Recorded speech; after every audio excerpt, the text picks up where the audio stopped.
de ustedes que nos acompaña. Le agradecemos al Eterno por sus vidas y oramos que esta clase, la identidad y características del Mesías, una perspectiva hebrea, ya en su lección número 3, sea de bendición y de inspiración para todos.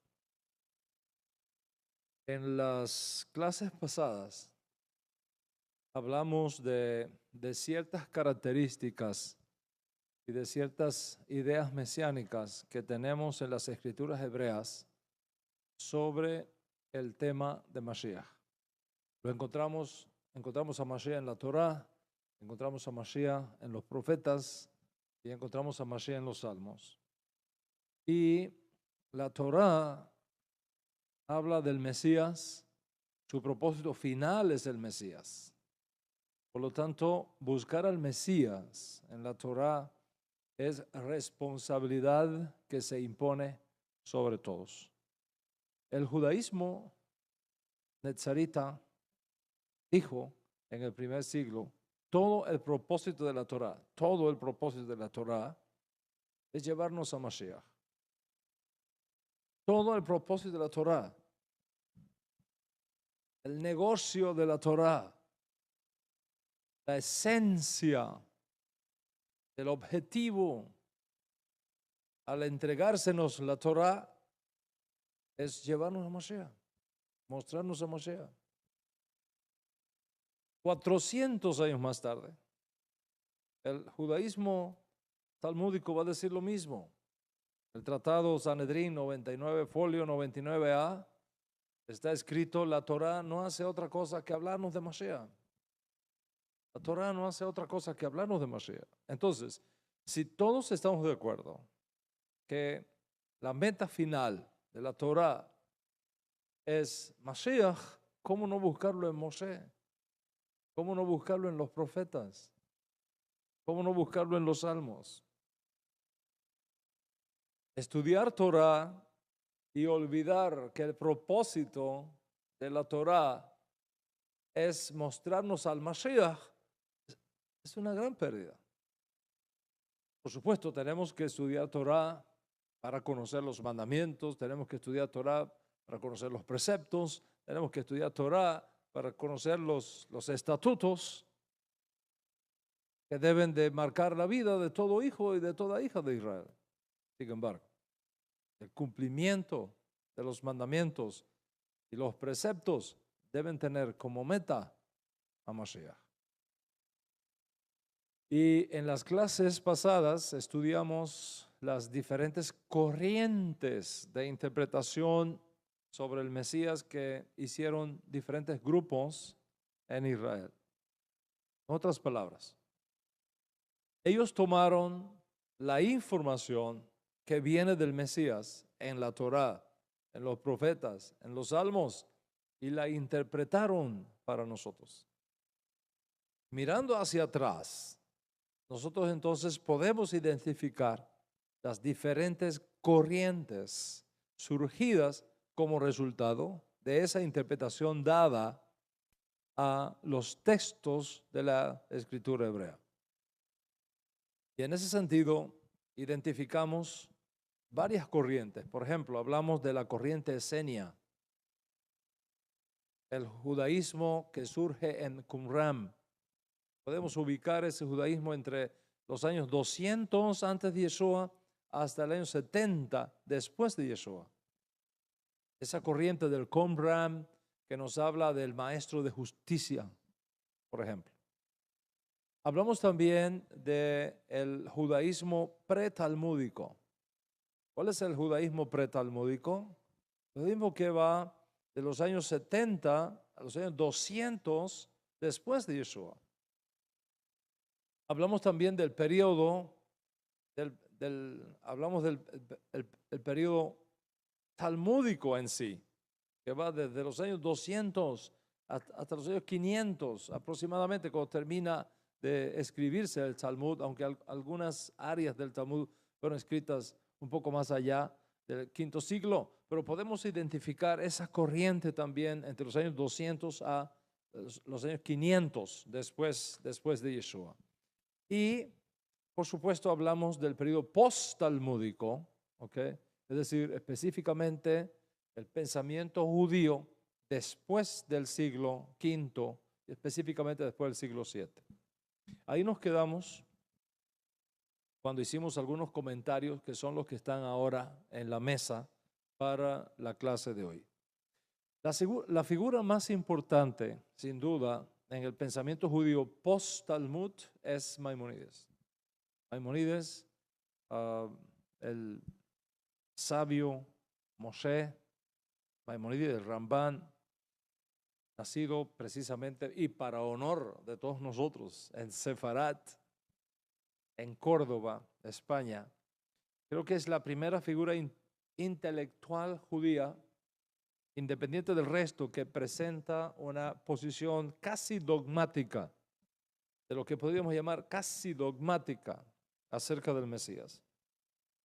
Basta leer, por ejemplo, su clásica obra Mishneh Torah, donde él incluye toda una sección llamada Ilhot Melachim, o la ley acerca de los reyes, también conocida como Ilhot Melech HaMashiach, las leyes del rey Mashiach, donde él categóricamente enfatiza lo siguiente, y voy a citarlo. Dice él en esta hora: en los días del rey Mesías, cuando su reinado haya sido establecido y todo Israel reunido a él, la descendencia de todos ellos será confirmada por él, por medio del Espíritu de Santidad que reposará sobre él, como está escrito, y él se sentará como un refinador y purificador de plata, y purificará a los hijos de Leví, y pulirlos como el oro y la plata. Es una referencia a Malaquías, capítulo 3, verso 3. Continúa diciendo Maimónides: y él establecerá la descendencia no solo de Israel, sino de cada tribu. Y en aquel entonces no habrá más hambre ni guerra.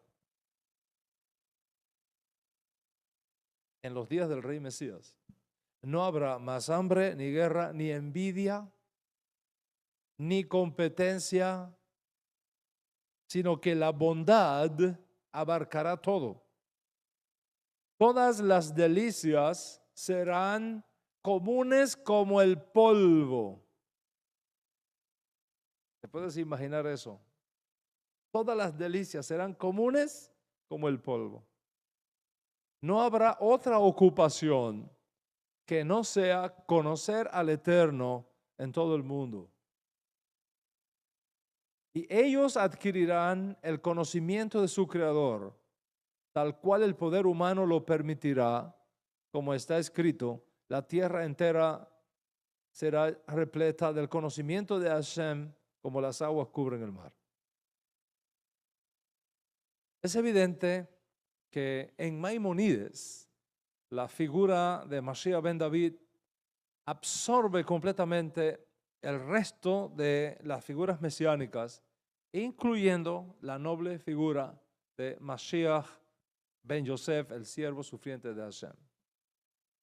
Por la influencia de Maimónides como codificador de la ley judía, la mayoría, si no todo, el judaísmo moderno se fundamenta en la ley de los reyes para el concepto judío moderno sobre el Mesías. Basta leer a Maimónides para darnos cuenta que su figura del Mesías es regia, no sacerdotal. Y con la mira de identificarlo, el sabio cordobés nos dice lo siguiente, y cito: si se levantase un rey de la casa de David, que estudia y profundiza en la Torá, y se ocupa de las misbot como David su antepasado, de acuerdo con la Torá escrita y oral, y encamina a todo Israel a transitar en ella y reparar sus brechas. Y si él luchara las guerras de Hashem contra los enemigos de Israel, nosotros podemos con convicción considerarlo Mashiach. Si él tiene éxito en lo anterior, y reconstruye el Bet Hamidash. Acuérdate que en los días de Maimónides el templo estaba destruido. Okay. Acuérdate que Maimónides muere a principios del siglo XIII. Okay. Dice, reconstruye el Bet Hamidash en su sitio, reúne la diáspora de Israel. Él es definitivamente el Mashiach. Y por lo tanto perfeccionará el mundo entero para servir a Dios unidos. Como está escrito, yo transformaré a las naciones en un lenguaje claro para que invoquen todas el nombre de Dios Altísimo y les sirvan con único propósito. Si él no tuviera éxito en este grado, ¿okay? Si no tuviera éxito en ese grado o fuese muerto, él no es ciertamente el Redentor prometido por la Torá y debe ser considerado como todos los otros reyes apropiados y legítimos de la dinastía de David que murieron. Y Hashem no lo estableció sino para probar a muchos, como está escrito. Estaba haciendo la referencia a Daniel 11:35. Algunos de los sabios tropezarán para purgar, refinar y para clarificar hasta el tiempo designado para el que todavía tiene que venir. Eso que dice Maimónides. Cuando nosotros analizamos esta declaración de Moshe Maimónides, percibimos varias cosas importantes que marcan el pensamiento judío moderno acerca del Mesías. Primero, Maimónides sugiere la idea de un posible Mesías y de un indefectible Mesías. Posible Mesías es una cosa, indefectiblemente Mashiach es otra cosa. Y el otro pensamiento que se destaca en la enseñanza de Maimónides es que hay dos etapas en la revelación del Mesías.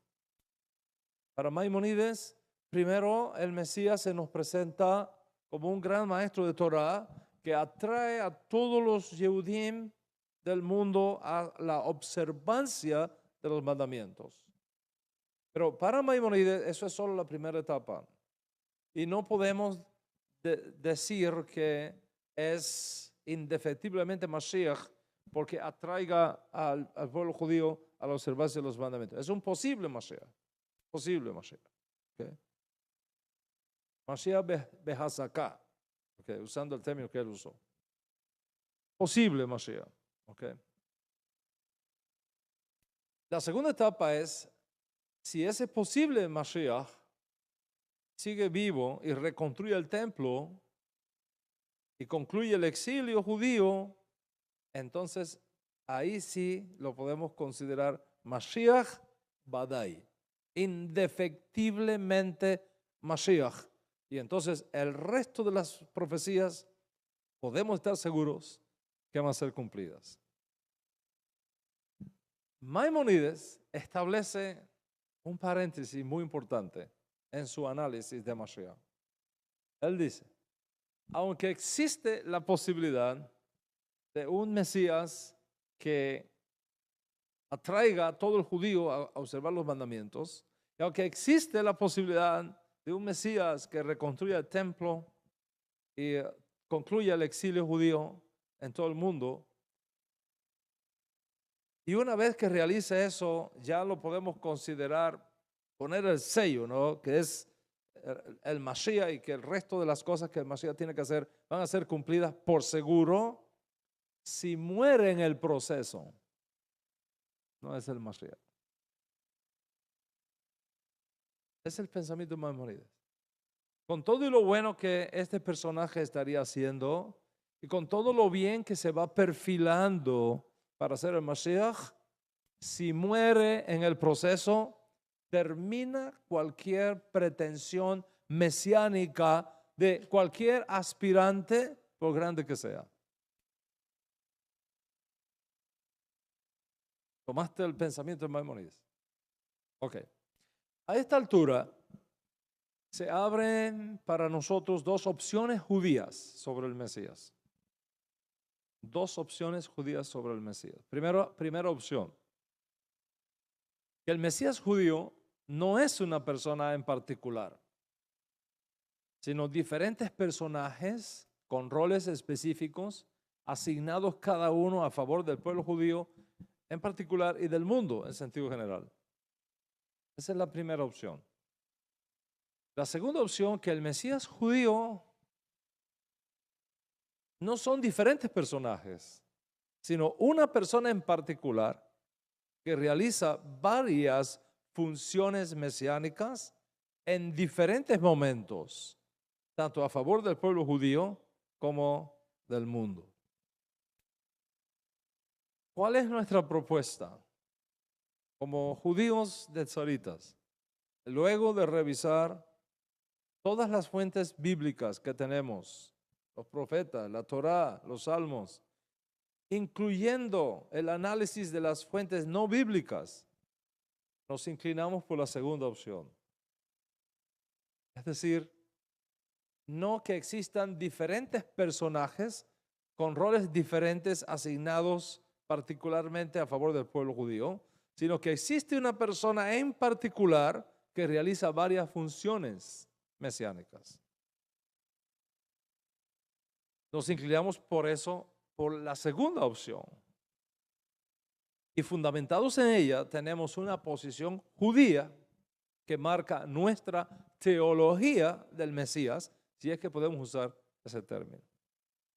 Y en este sentido hablamos del Mesías realizando dos funciones cruciales, son muchas, pero realizando dos funciones cruciales, críticas, fundamentales, insoslayables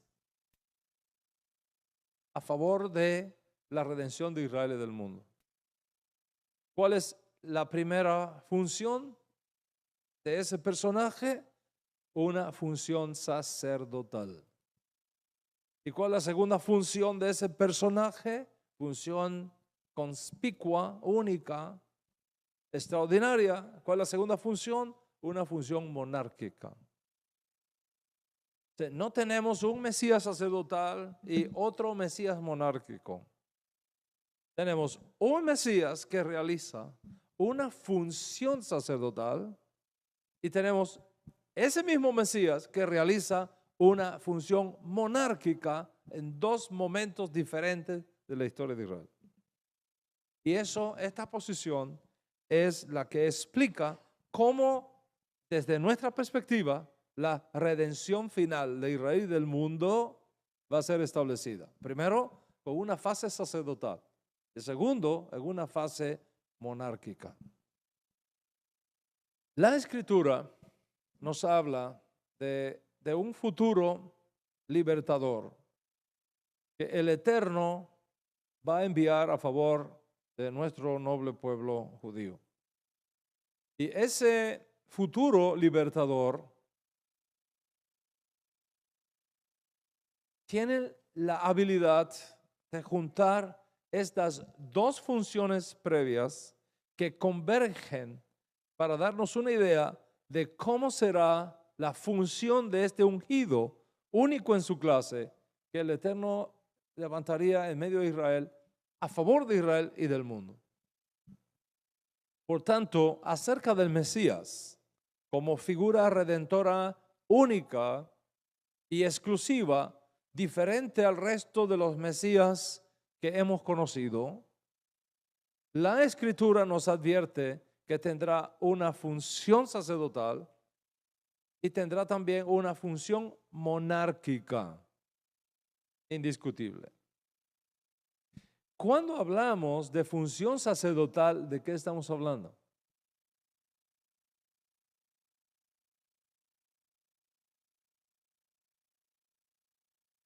Cuando hablamos de función sacerdotal, significa que tiene que ofrecer un sacrificio. No podemos hablar de sacerdotes sin sacrificios. Aunque las funciones de sacerdotes son múltiples en Israel, la esencia del sacerdocio es ofrecer sacrificios a favor del pueblo. representar al pueblo delante de Hashem a través de sacrificios. Entonces, cuando hablamos de el Mashiach realizando una función sacerdotal, significa que tendrá que ofrecer un sacrificio especial a favor de la nación de Israel y del mundo. Hablando de un sacrificio especial. No cualquier sacrificio. Sacrificio especial. La función monárquica significa que tendrá que desarrollar una función política, militar, económica, social a favor de Israel y del mundo. Eso que Maimónides, con esa extraordinariamente que Hashem le dio, describe como que en esa época, en la época de Mashiach, todos los deleites que nosotros conocemos serán como polvo común y corriente. Entonces, debido a esto, a esta posición que nosotros sostenemos y defendemos de que el Mashiach realiza, entre otras cosas, dos funciones básicas, una sacerdotal y una monárquica, debido a eso, digo, es que te vas a encontrar en la Escritura textos que hablan del Mashiach como sacerdote y textos que hablan de Mashiach como rey.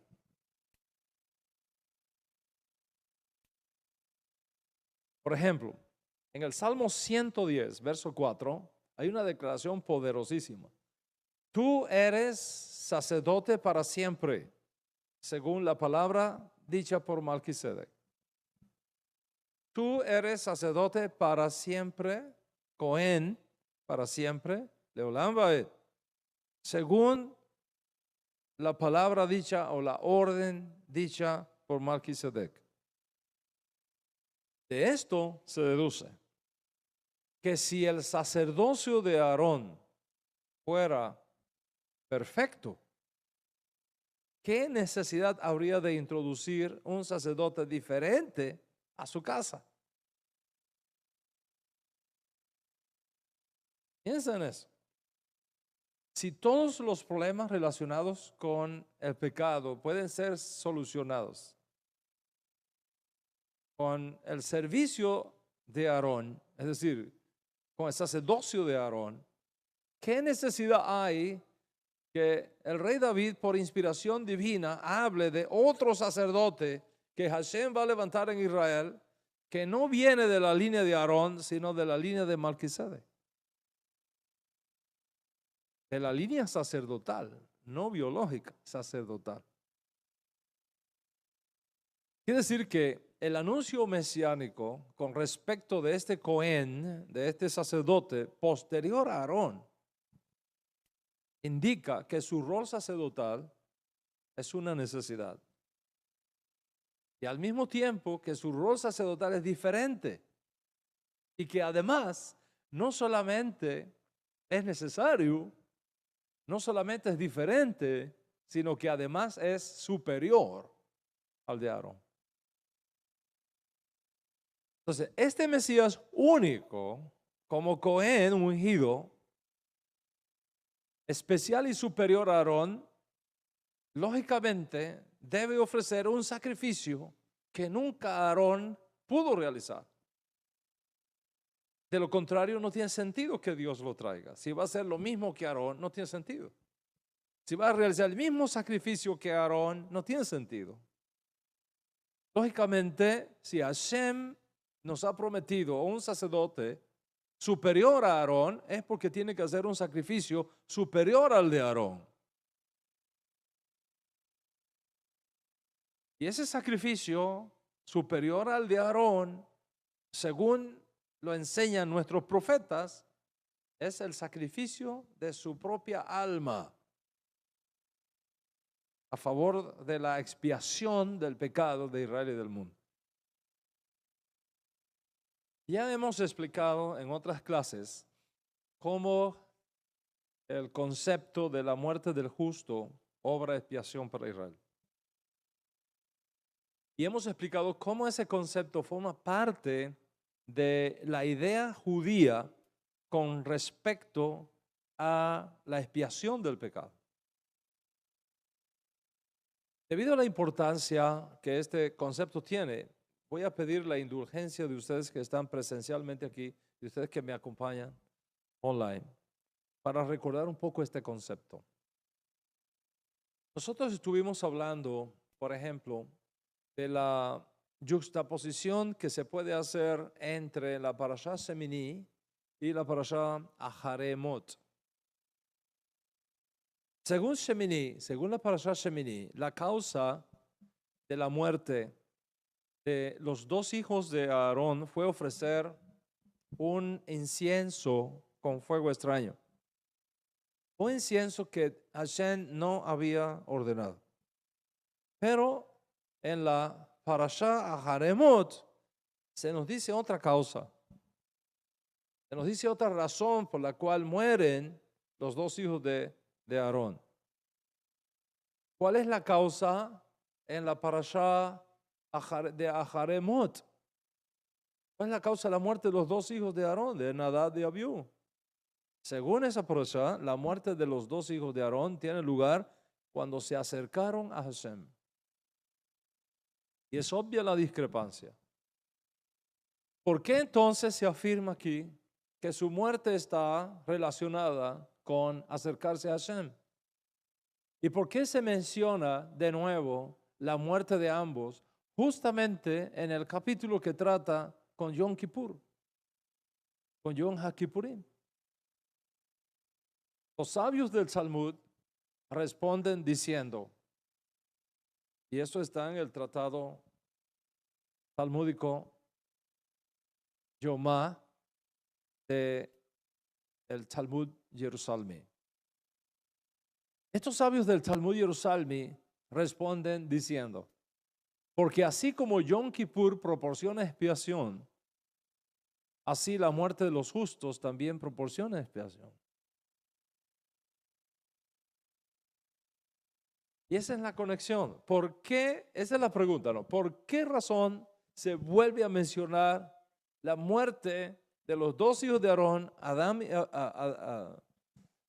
Abiú? ¿Por qué se vuelve a mencionar en el capítulo 16 de Vayikra que trata de Yom Kippur? Respuesta, porque así como Yom Kippur proporciona expiación, así la muerte de los justos también proporciona expiación. Porque así como Yom Kippur proporciona expiación, así la muerte de los justos también proporciona expiación. Entonces, ¿cuál es la conexión entre la muerte de los justos con Yom Kippur? A esto responde el judaísmo no netzarita diciendo, Nadab y Abiú eran dos personas extraordinariamente justas, sabias.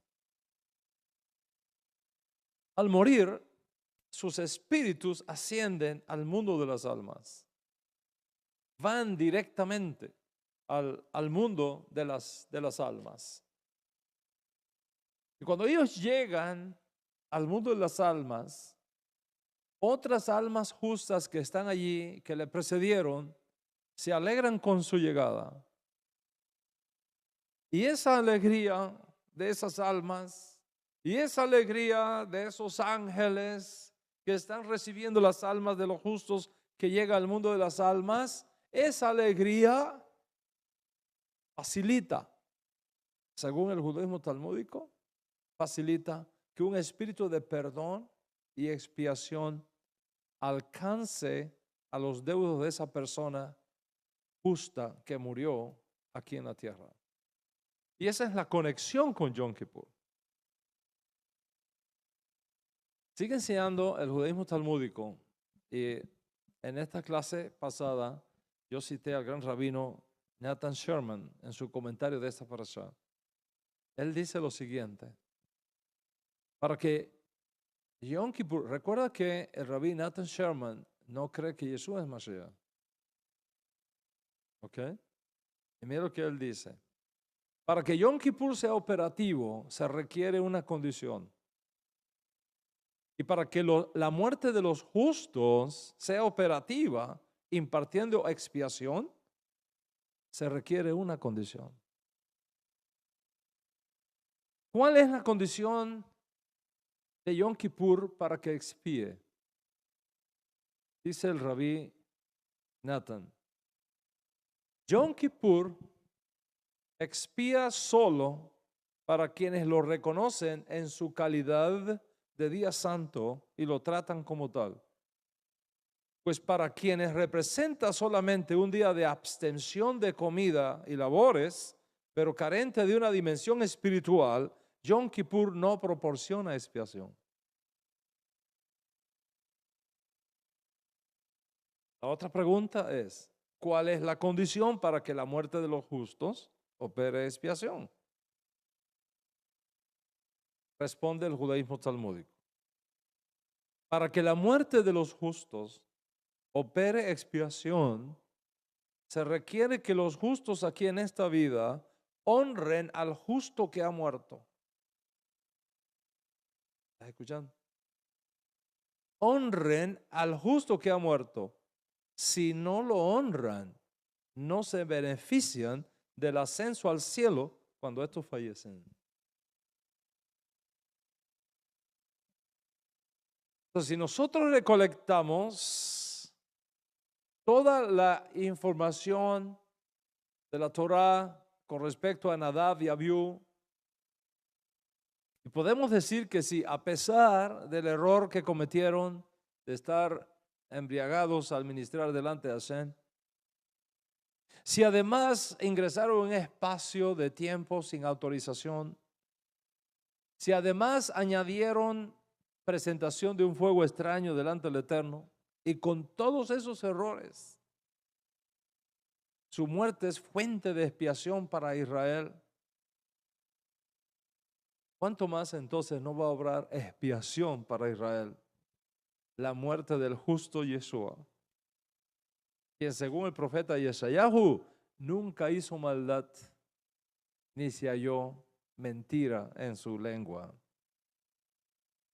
¿Cómo nos beneficiamos entonces de su justicia? ¿Cómo podemos beneficiarnos de su expiación?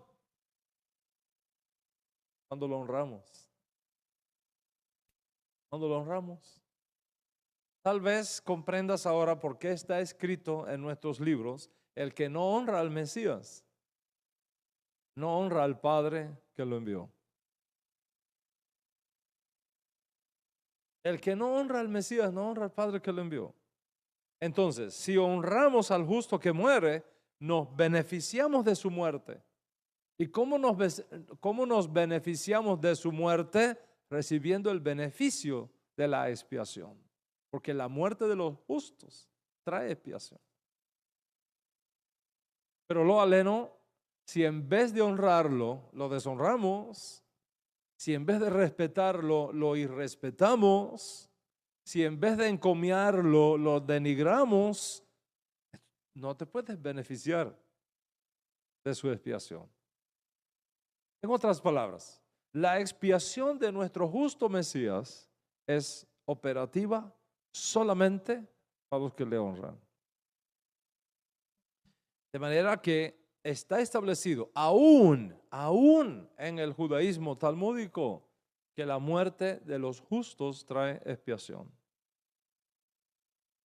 Y yo decía en esa clase que la mejor interpretación de esto salió sin duda de la pluma del Rashtá, del Rabí Shaul de Tarso, cuando enseña en nombre del Ribi: al que no conoció pecado, por nosotros lo hizo pecado.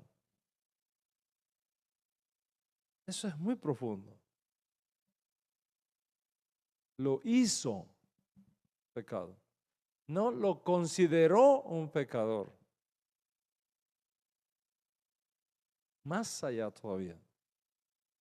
Lo hizo pecado.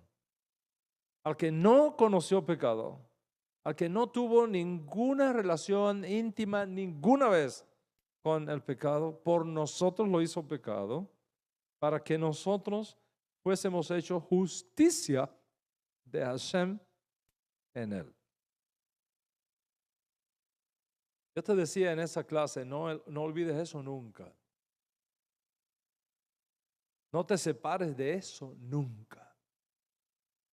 Y no dejes que nadie te remueva esta gran verdad de tu corazón nunca.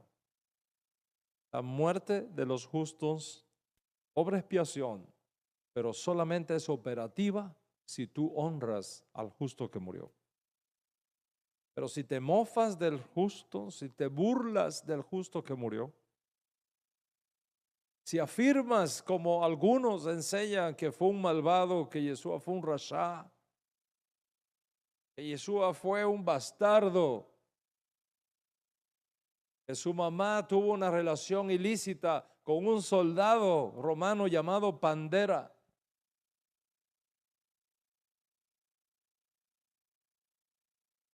y que ahora mismo se está quemando en las heces hirviendo del Geinón, y todas estas cosas que se dicen de Yeshua, ¿cómo piensas que podrá hacer algo por ti la muerte del justo de los justos, Yeshua Hasadik? Yo les explicaba, y quiero afirmar esto acá otra vez, que nuestro trabajo, entre otras cosas, consiste en derrumbar esa mala imagen de nuestro justo Mesías. Echar abajo esa pared intermedia de separación. Romper el mito de que Yeshua fue un niño cristiano que fue bautizado a los 8 días y que iba todos los domingos a la iglesia y que instituyó la Santa Cena.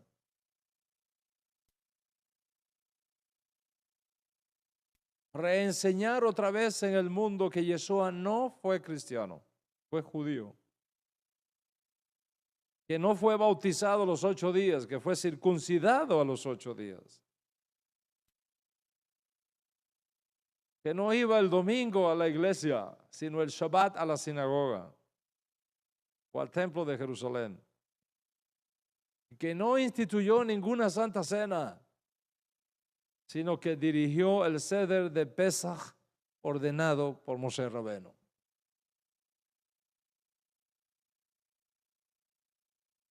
Nuestro trabajo gira en la sagrada responsabilidad de demostrarle a nuestros hermanos que Yeshua no fue ningún rasha, que no fue ningún bastardo, que no fue ningún hechicero, que no fue ningún dios al estilo de los paganos de Roma, los bárbaros de aquella época,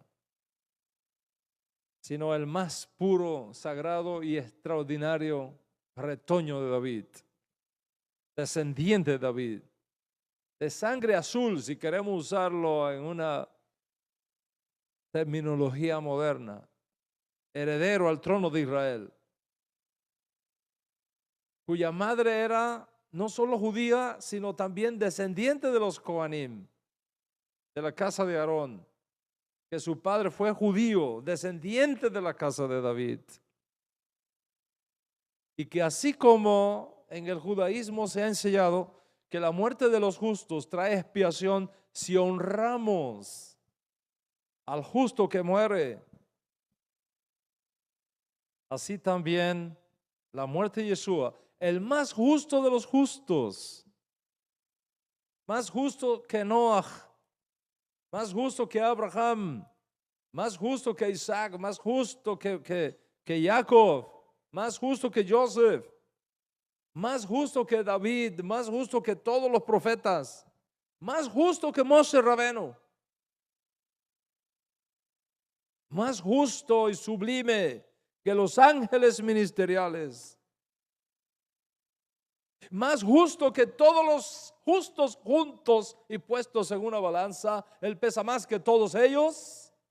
Así también, repito, de nuevo hoy, la muerte de Yeshua, el más justo de los justos, es una fuente de expiación para Israel. Es una fuente de expiación para ti, para mí, para todos nosotros. Pero solamente es operativa si lo honramos. Si lo honramos. Si lo honramos. Demostrado está entonces que un sacerdote en Israel está ligado al tema de los sacrificios. Por tanto, las profecías del Mesías que lo relacionan con el sacerdocio son importantes, porque en su primera fase redentora es crítica para garantizar la siguiente fase, la fase monárquica. En otras palabras, desde nuestra perspectiva, la fase monárquica del Mashiach no puede darse si no se da primero la fase sacerdotal.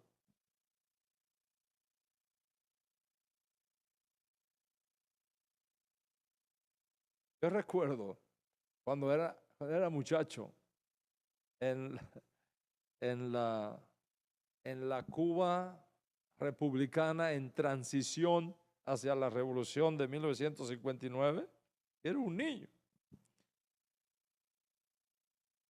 Y oí a un político cubano de aquella época diciendo: haré de Cuba la Suiza de América.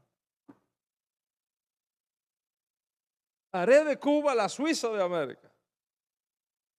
Creo que fue mi papá el que estaba ahí y dijo: ¿y dónde están los suizos?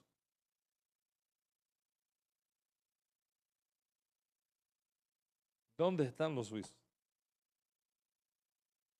Nunca olvidaré eso. Nunca. Si nosotros queremos llegar a la fase monárquica, no podemos soslayar la fase sacerdotal. Porque para poder realizar y vivir en la fase monárquica, el asunto de la expiación del pecado tiene que ser tratado seriamente.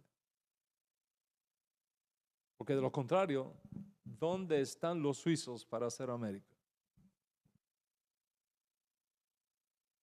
Y para que podamos tener un punto de referencia en el tiempo, se nos advierte por los profetas judíos que este ungido se le va a cortar la vida antes de la destrucción del segundo templo.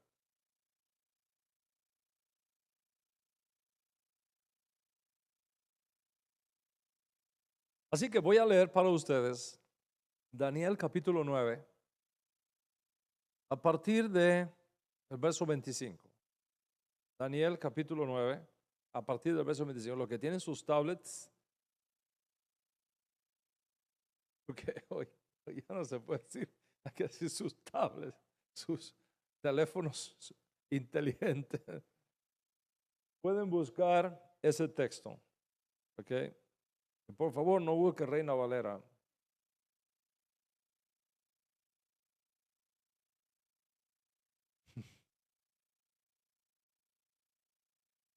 Con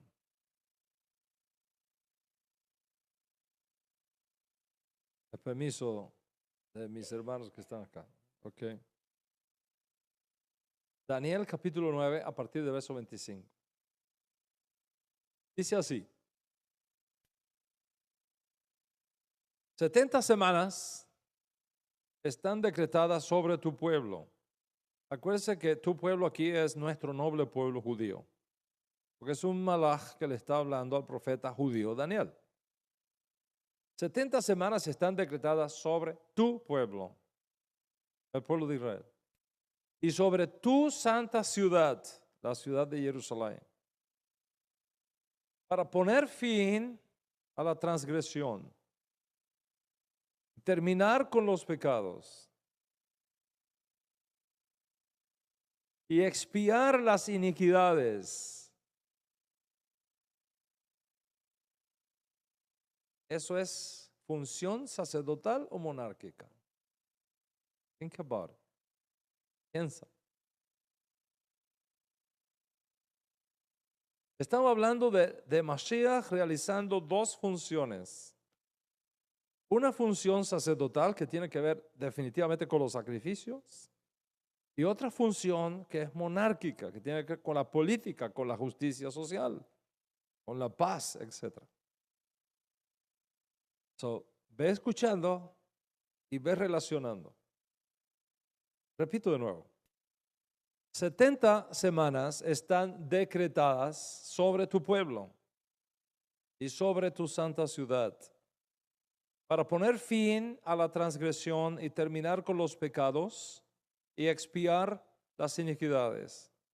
Transgresión, pecados, iniquidades. ¿Eso es sacerdotal o monárquico? Sacerdotal. Sacerdotal. Pero escucha ahora, dice, y para traer la justicia eterna. ¿Ya eso es sacerdotal o es monárquico? Monárquico. ¿Qué viene primero, lo sacerdotal o lo monárquico? Lo sacerdotal. La fase sacerdotal viene primero. Terminar con los pecados, expiar las iniquidades, traer la justicia eterna, poner fin a la visión y a la profecía y ungir al santo de los santos. Sabe pues y entiende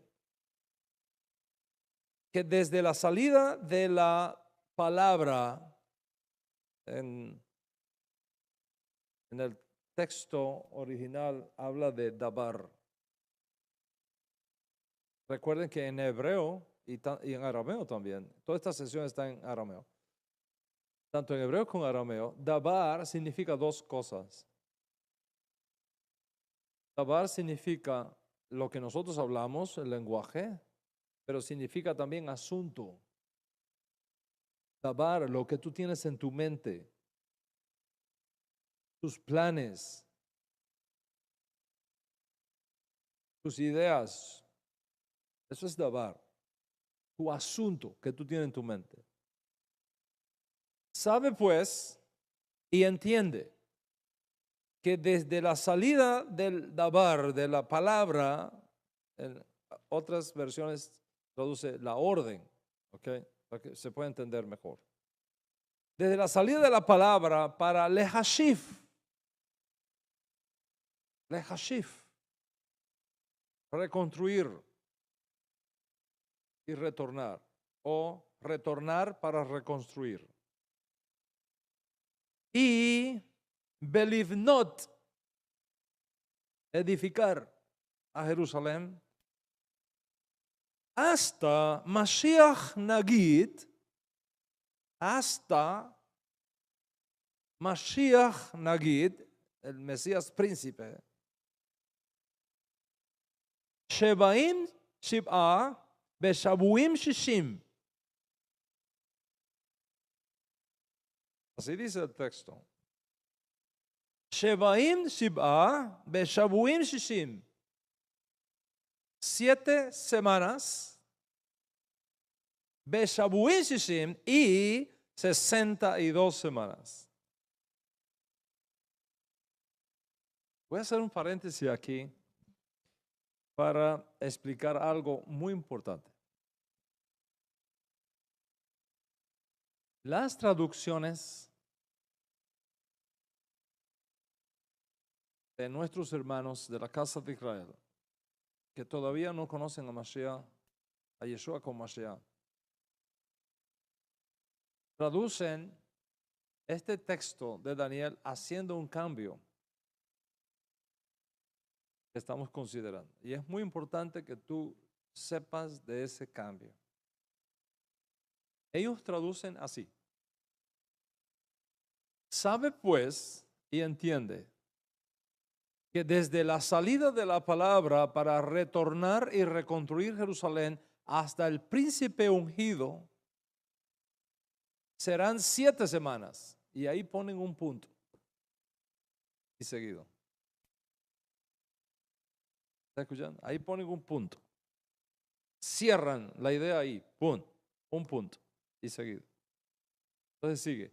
Y por 62 semanas, calles y plazas se reconstruirán otra vez en tiempos difíciles. En otras palabras, se separan las 7 semanas de las 62 semanas para que no sean 69 semanas continuas en el tiempo, sino 2 periodos separados, uno de 7 semanas y luego otro de 62 semanas. En otras palabras, según la traducción que no reconoce a Yeshua como Mashiach, es importantísimo que el Mashiach príncipe esté conectado a 7 semanas después de la orden para reconstruir a Jerusalén, no a 69 semanas. ¿Me sigues? ¿Me sigues? Observa el wording, las palabras de la traducción. Sabe pues y entiende que desde la salida de la palabra para retornar y reconstruir Jerusalén hasta el príncipe ungido serán 7 semanas. Punto y seguido. Y por 62 semanas, calles y plazas se reconstruirán otra vez, pero en tiempos difíciles. Y vea cómo ponen entonces, repito, por la importancia que esto tiene, el punto y seguido entre las 2 semanas y las 62 semanas, partiéndolas en 2 periodos totalmente diferentes e irrelacionados. El texto original de la Torah no tiene esa separación. Dice textualmente, Shabuim Siba, Beshabuim Shishin Usemaim. Usenaim. Eso es lo que dice. Beshabuim Shishim Usenaim. Eso que dice el texto. Traducción literal. Semanas 7 y semanas 62. Eso que dice. Semanas 7 y semanas 62. Tú no puedes poner punto y seguido para reemplazar la baf conjuntiva hebrea. Todo el mundo que ha estudiado hebreo académicamente sabe que la baf conecta lo que está antes con lo que está después. Conecta lo que está antes con lo que está después. Es como la I nuestra, castellano. Si yo digo María y Juana, no puedes separarla. María y Juana fueron al cine. No quiere decir que María se fue a la peluquería y Juana se fue al cine. Es que las dos se fueron al cine. No puedes separar. La I es conjuntiva. Une lo que está atrás con lo que está delante. Lo mismo ocurre con la baf cuando ejerce función conjuntiva en la gramática hebrea. Escucha el sonido de la baf en el texto. Shabuim siba, be shabuim shishim usenayim. Be shabuim. Escucha la baf ahí. Ve shabuim. Tú no puedes traducir 7 semanas, punto. Y abrir otra idea y por 62 semanas. El texto simplemente no lo permite. El texto dice semana 7 y semana 62. Eso es lo que dice.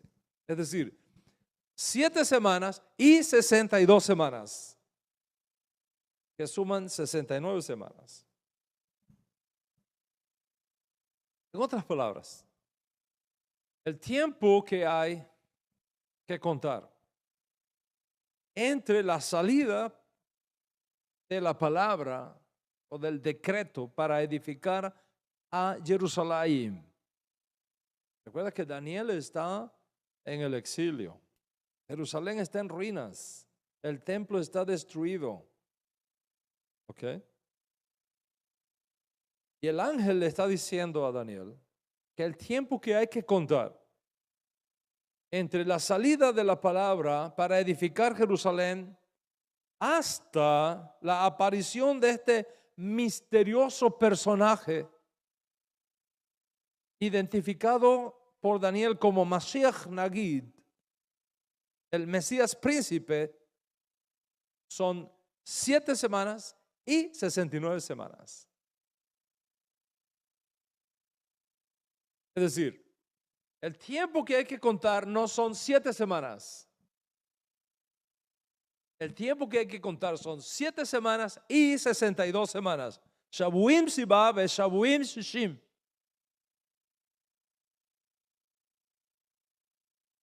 Usenayim. Eso es lo que hay que contar. Después de las 62 semanas que siguen al primer periodo de 7 semanas, dice el texto de Daniel, Yikaret Mashiach. Así dice, Yikaret Mashiach. ¿Qué quiere decir Yikaret Mashiach? Le será aplicada la pena de Karet al Mesías. Al que no conoció pecado, por nosotros lo hizo pecado. Será aplicada la pena de Karet de Mashiach. Es decir, será cortado el Mesías. Cortado el Mesías. En otras palabras, que el Mesías será arrancado de la tierra de los vivientes y no quedará nada de él. Zero. Muerte total. Dice el texto arameo de Daniel, veínlo. Veínlo. Ein quiere decir que no hay nada. Veínlo, veínlo. Se hizo nada, no quedó nada. Dejó de ser. ¿Qué pasará luego que suceda Yikaret Mashiach? ¿Qué pasará después de Yikaret Mashiach? Dice el texto de Daniel, Bejair y la ciudad, si es que podemos llamar a esas ruinas ciudad, dice Bejair y la ciudad, Bejakodesh y lo sagrado. ¿Qué puede ser más sagrado en Jerusalén que el templo? Bejair, Bejakodesh y lo sagrado será destruido. Será destruido. Entonces añade Am Nagid, el príncipe de un pueblo. Am es pueblo, ¿no? Nagid, príncipe. El príncipe del pueblo, Am Nagid, el príncipe de un pueblo, Abba. Abba. Va a venir, vendrá. Eso que dice. Déjame ponerte todo esto en orden para que puedas entender lo que está tratando de decirnos el profeta. Lo que dice el texto es lo siguiente. Y después de las 7 semanas y las 62 semanas, es decir, después de 69 semanas, será cortado el Mesías y nada quedará de él. Y entonces el príncipe de un pueblo vendrá y destruirá la ciudad y lo santo, y su fin será con inundación, y hasta el fin de la guerra durarán las desolaciones. Eso es lo que tenemos. Eso es lo que está escrito. ¿Cómo lo interpretamos? ¿Cómo lo interpretamos? Es otra cosa. Tú lo puedes interpretar forzando el texto y reemplazando la baf por un punto y seguido para separar las 7 semanas de las 62 semanas. Y si haces eso, entonces el Mesías Nagid, quien quiera que sea, ese Mesías, ese personaje enigmático que menciona Daniel ahí, tiene que aparecer después de 49 años, es decir, 7 semanas de años, dada la orden para reconstruir a Jerusalén. Pero si, contrario a esa posición, tú no pones un punto y seguido ahí, sino que sigues la baf del texto hebreo, Entonces, ese Mashiach Nagid no va a aparecer en Israel después de 7 semanas, sino después de 69 semanas.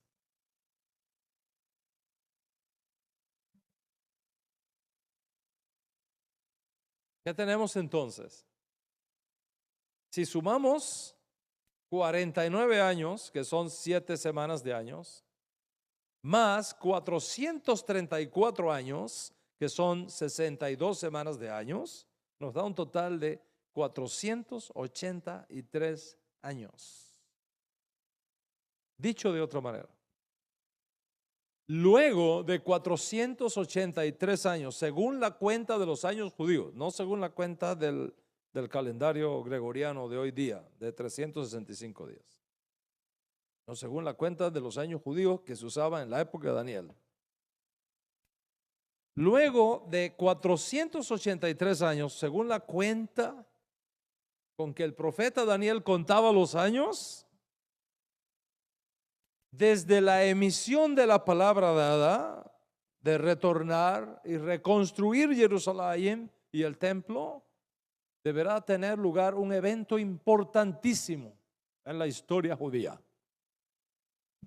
¿Qué evento importantísimo según esta profecía deberá tener lugar en la historia judía? Yikaret Mashiach. Yikaret Mashiach. Y luego que ocurra Yikaret Mashiach, entonces tendrá lugar la destrucción de la ciudad de Jerusalén y del templo de Jerusalén por un príncipe de un pueblo que habrá de venir. Nosotros tenemos el beneficio de la historia. Y sabemos por ese beneficio de la historia que Jerusalén y el templo fueron destruidos por un príncipe romano, Vespasiano, que inició la siega contra Jerusalén. Bueno, sabemos que su hijo Tito fue el que terminó ese desastre nacional que fue la pérdida de nuestro templo, de nuestra ciudad santa.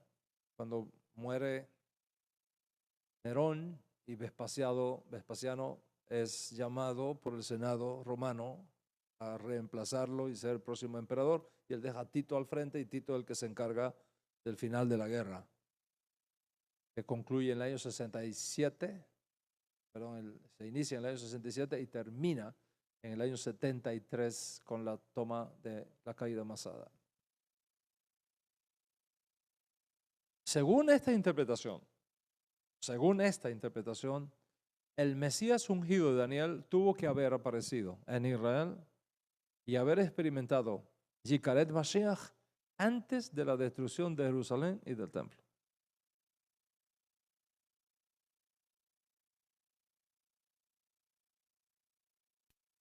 Entonces, si Yeshua no es el Mesías príncipe, si Yeshua no es el Mesías príncipe del que habla el profeta Daniel, entonces tenemos dos opciones. Primera opción, buscar quién es el Mesías príncipe que experimentó Yikaret Mashiach antes de la destrucción del templo y de Jerusalén en el año 70. ¿Quién fue? Yikaret Mashiach. ¿Quién fue uno que pretendió ser Mesías y que lo eliminaron? En Yikaret Mashiach.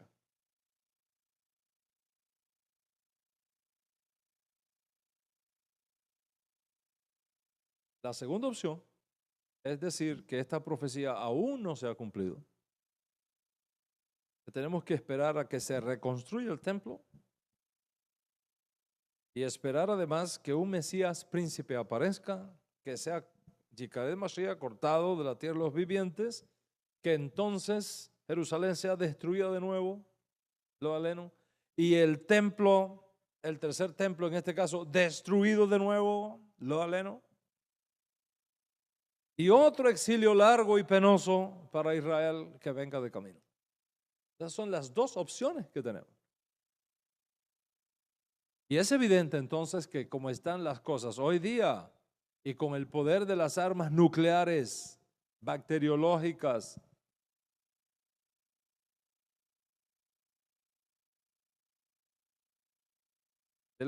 el poder de las armas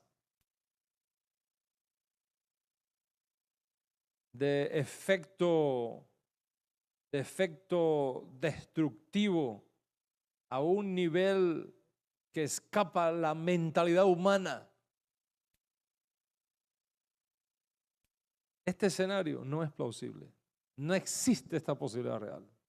Anymore. Por tanto, si ocurre la destrucción del templo y no tenemos previamente un ungido que muera a favor de Israel y de las naciones, el concepto del Mesías Redentor ya no tendría sentido para Israel ni tampoco para nosotros.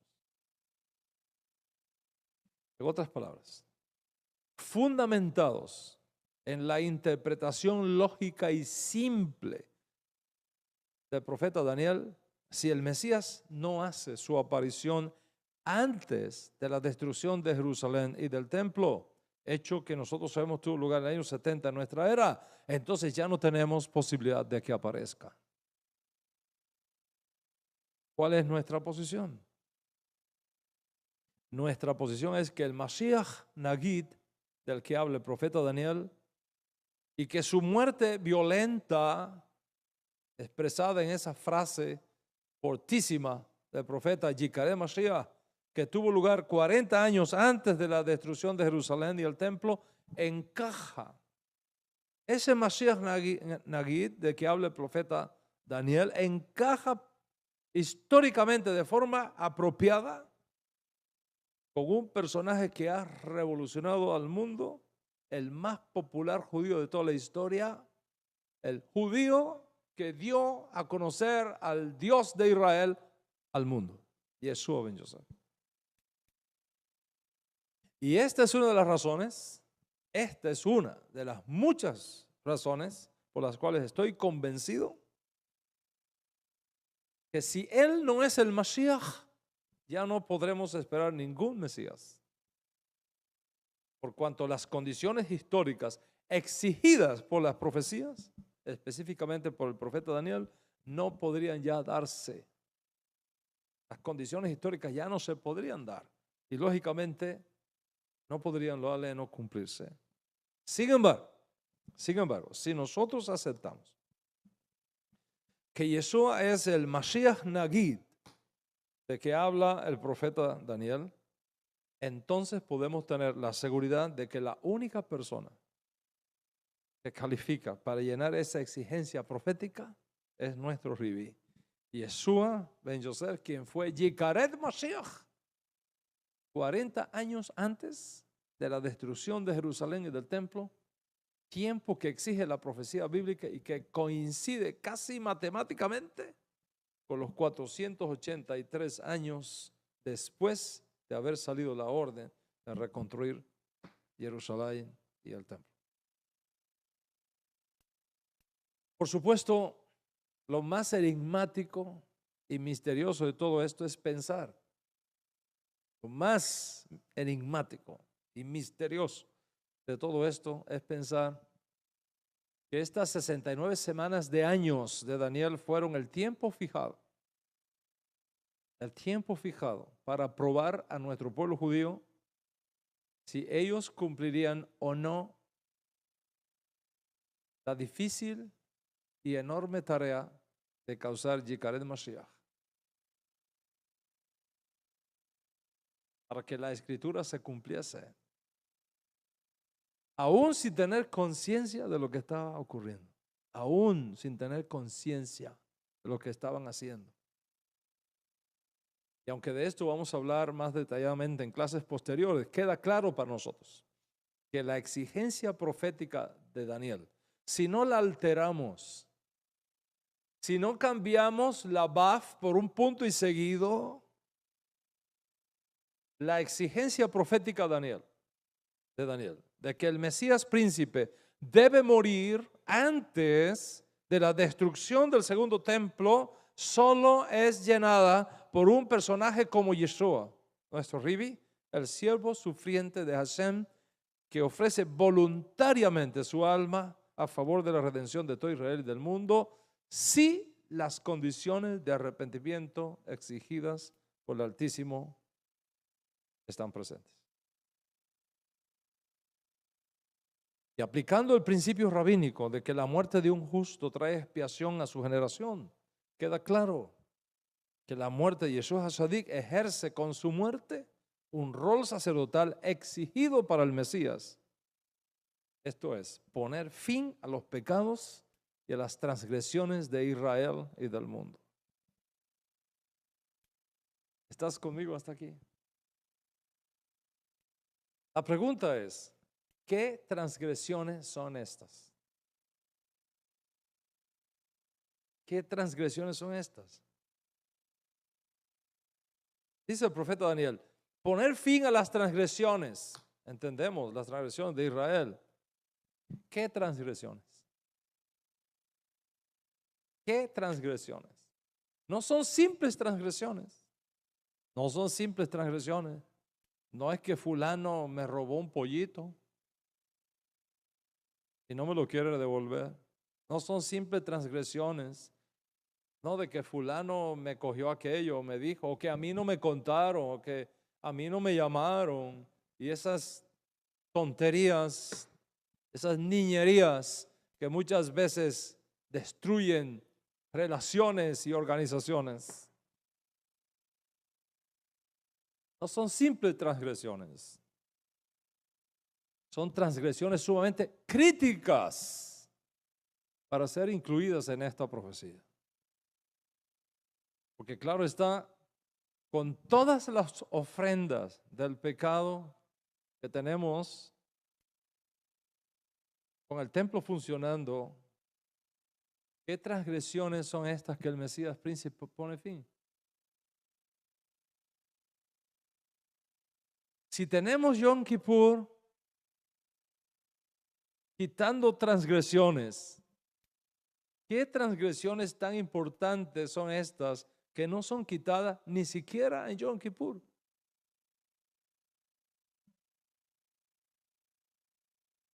El texto de Daniel nos revela el tipo de transgresiones que son eliminadas por este príncipe Mesías. Dice el texto de Daniel, le calé, poner fin a la transgresión. ¿Qué transgresión? No te puedes perder, Joseph, en la próxima clase. No te puedes perder la próxima clase cuando te revele lo que dice el texto arameo de Daniel acerca del tipo de transgresiones que este Mashiach príncipe tiene la responsabilidad de expiar. Hashem, que es bueno, nos ayuda a entender estas cosas, a valorar estas cosas y a saber identificar la persona y características del Mashiach para poder decir con propiedad por qué creemos que Yeshua es el Mashiach de Hashem, quien es bendito eternamente y para siempre. Amén y amén. Shalom, hasta la próxima clase.